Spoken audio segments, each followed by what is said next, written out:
You're destroying everything you want by chasing it. That's not motivation. That's not ambition. That's desperation wearing a suit. And the Stoics knew this 2,000 years ago, but they got it from somewhere older, somewhere wiser. Here's what's happening to you right now. You wake up, you want success, money, respect, a relationship. So you grip, you push, you force. You read the productivity blogs, wake up at 4 a.m., grind, hustle, never stop. The narrative is clear. More effort equals more results. Whoever tries hardest wins. But something is wrong. The harder you chase, the more it runs. You get anxious. You start calculating. You become needy. People feel it. Opportunities sense it, and they disappear. Your career stalls. Your relationships feel hollow. You're exhausted, and you have no idea why. Most men are here right now, drowning in their own effort. Here's the dark truth. You've been taught to struggle your entire life. Struggle is good. Pain is necessary. No pain, no gain. It's become your identity, your badge of honor. But what if everything you've been told is wrong? What if the Stoics discovered something that the Taoists had already perfected? And what if that something could change everything? That's what we're exploring today. You can't control outcomes. You can only control effort. The moment you accept this, you stop destroying yourself. Marcus Aurelius spent his entire reign trying to understand one thing: what is actually within my power? He had access to the entire Roman Empire, infinite resources, unlimited men, and yet he knew that forcing outcomes was impossible. Here's what's within your control: showing up, doing the work, your intention, your character. That's it. What's not within your control? Whether people like you, whether you get the promotion, whether the market crashes, whether she says yes. So why are you pouring all your energy into things you can't control? Think about the last time you tried too hard to impress someone. What happened?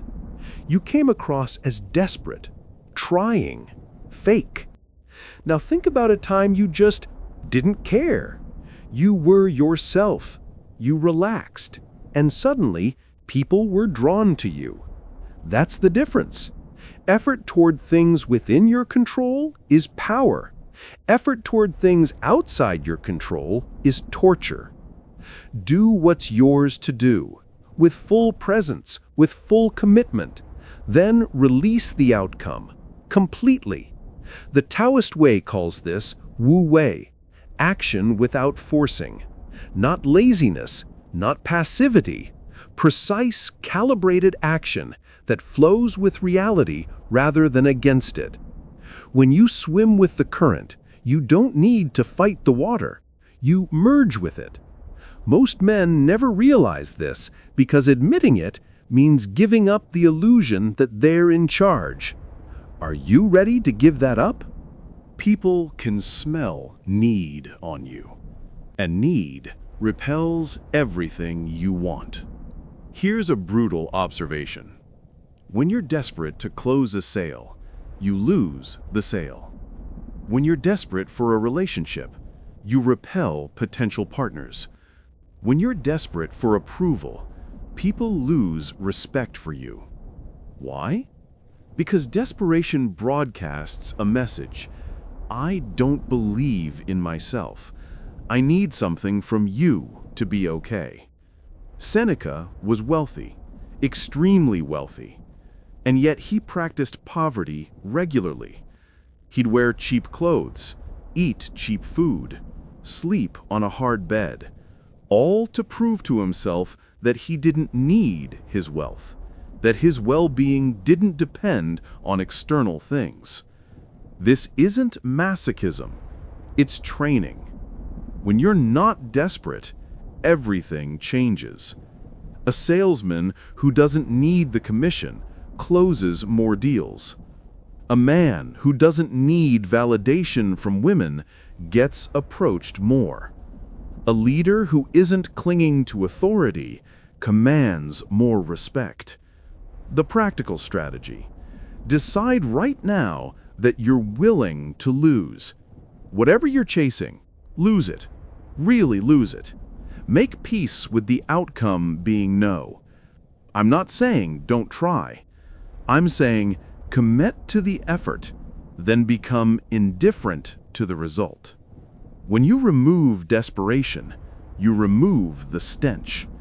And people, opportunities, are drawn to cleanliness. Here's your test. What's one thing you're chasing right now where you're acting desperate? Be honest in the comments. Just the first word. Don't explain. Just name it. Because naming it is the first step to detaching from it. People can smell need on you, and need repels everything you want. Here's a brutal observation. When you're desperate to close a sale, you lose the sale. When you're desperate for a relationship, you repel potential partners. When you're desperate for approval, people lose respect for you. Why? Because desperation broadcasts a message. I don't believe in myself. I need something from you to be okay. Seneca was wealthy, extremely wealthy, and yet he practiced poverty regularly. He'd wear cheap clothes, eat cheap food, sleep on a hard bed, all to prove to himself that he didn't need his wealth, that his well-being didn't depend on external things. This isn't masochism, it's training. When you're not desperate, everything changes. A salesman who doesn't need the commission closes more deals. A man who doesn't need validation from women gets approached more. A leader who isn't clinging to authority commands more respect. The practical strategy: decide right now that you're willing to lose. Whatever you're chasing, lose it. Really lose it. Make peace with the outcome being no. I'm not saying don't try. I'm saying commit to the effort, then become indifferent to the result. When you remove desperation, you remove the stench. And people, opportunities, are drawn to cleanliness. Here's your test. What's one thing you're chasing right now where you're acting desperate? Be honest in the comments. Just the first word. Don't explain. Just name it. Because naming it is the first step to detaching from it. You're exhausted because you're trying to control every decision. Stop. Let life show you what's next. Decision fatigue is real. You wake up and immediately start deciding. What do I wear? What do I eat? Should I call him? Should I send that email? By 10 a.m., your mental energy is depleted. Then the important decisions come, and you're too tired to think clearly. The Stoics had a principle: make decisions only when necessary. For everything else, follow principles. You have a code, a set of values. So instead of deciding every single day whether to be honest, just be honest. Don't decide whether to show up. You've already decided that when you built your character. The Taoists took this further. They understood that the best action often isn't decided, it emerges. A master swordsman doesn't think about his next move. He responds. The action arises from the totality of his training. You're trying to think your way through life. That's exhausting. Instead, build your principles, make them clear, then trust them to guide you. A man with strong principles doesn't spend hours deciding whether to cheat on his partner. The principle is already there. A leader with clear values doesn't waste energy deciding whether to throw someone under the bus. The value is already set. Your decisions should be rare, deliberate, reserved for moments that truly matter. For everything else, let your character decide. Think about the last week. How many hours did you spend deciding things that didn't actually matter? How many decisions could you have eliminated if you just had a clear principle? Trying is what weak people do. Strong people commit. I'm trying to get in shape. No, you're not. You're thinking about it. I'm trying to start a business. No, you're not. You're researching. You're planning. You haven't started. Trying is the language of people who want the identity without the cost. Here's the difference. Trying keeps the door open to failure without guilt. If you fail at trying, you can say, "Well, I tried." Trying is safe. Commitment is different. Commitment means there's no plan B, there's no exit. Failure isn't an option because you don't have an option. Epictetus was a slave. He had almost nothing, and yet he was freer than most kings. Why? Because he had committed to his principles. His body could be enslaved, but his mind was already free because the commitment was absolute. When a soldier commits to defending his position, he doesn't try to hold it, he holds it. There's no middle ground, no, "Well, I'm trying to stay alive." He's staying alive or he's not. You need to find what deserves that level of commitment from you. Not many things do, maybe one or two. And then you commit completely. The moment you commit, the universe conspires to support you. Resources appear, people show up, doors open, not because of magic, but because committed people operate differently. They see opportunities that casual people miss. They move with precision instead of hesitation. Most men never make a real commitment because it's terrifying. You're reading this right now. Which one are you going to commit to? The moment you surrender the need for it, you become capable of earning it. This sounds like a contradiction. How can you get something by not wanting it? But here's the truth. Wanting it desperately and earning it are different acts. The man who wants the promotion so badly that he's constantly trying to impress his boss, he never gets it. He comes across as needy, insecure, untrustworthy. The man who has decided he's valuable regardless of whether he gets the promotion, he gets it. Why? Because he's operating from a place of strength. He's not performing for approval. He's just doing excellent work. And that attracts promotion like gravity. This is the art of not trying. You do the work. You do it excellently. You do it with full commitment. But you're not attached to the outcome. You're not checking for results. You're not anxious about it. You've surrendered the need for it to validate you. Marcus Aurelius understood this completely. He was one of the most powerful men in the world. And yet, in his journals, he wrote as if he had nothing, as if he were a beggar. This wasn't pessimism. It was preparation. It was freedom. When you surrender the outcome, you gain power. When you cling to the outcome, it controls you. Think about a time you didn't care about something, maybe because you were already satisfied with your life, and then it came to you, effortlessly. That wasn't coincidence. That was you operating without desperation, without the stench of need. Here's the hard part. You have to actually surrender. Not pretend to surrender, not play surrender. Actually release it. That means if it doesn't come, you're okay. Your worth doesn't change. Your life continues.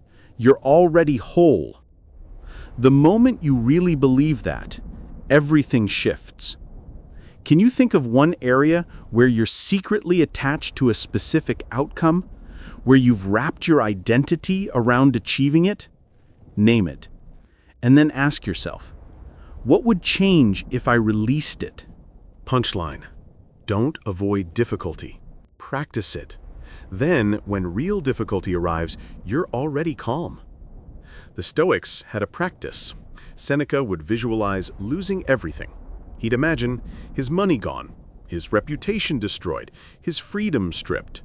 He did this regularly. He wasn't trying to depress himself. He was vaccinating himself against desperation. When you've already lived through losing something in your mind, you're ready if it happens in reality. The Taoists understood that mastery requires practice in low-stakes environments. A musician practices on an empty stage, so he's calm on a full one. A surgeon practices procedures on models, so he's calm with a patient. You should be practicing difficulty on purpose. Skip meals, sleep on hard surfaces, take cold showers, speak in front of groups, have conversations you're afraid to have. Not for Instagram, not for the story, just to prove to yourself that difficulty doesn't destroy you. Here's what happens. Each time you practice discomfort, your confidence grows. Your threshold for panic lowers. When real challenges come, career crisis, relationship conflict, financial loss, you're already primed. You've already survived worse mentally. Most men avoid difficulty until it finds them. Then they panic, then they fail. The strong man seeks difficulty on his own terms in controlled doses. This is why the best leaders have often struggled. The most resilient people have practiced resilience. The calmest people under pressure have practiced staying calm when things were hard. The Stoic builds strength before he needs it. What's one difficult thing you could practice this week? Something that's uncomfortable but safe. Do it. And notice how much easier the real difficulties become afterward. Here's what I want to know. Which of these is hitting hardest for you right now? Is it finally admitting you can't control outcomes? Is it recognizing desperation in your own life? Is it the realization that you haven't actually committed to anything? Drop a number 1 to 6 in the comments. Don't explain, just the number, because I'm building the next video based on what's actually hitting you. Here's the truth you've been avoiding.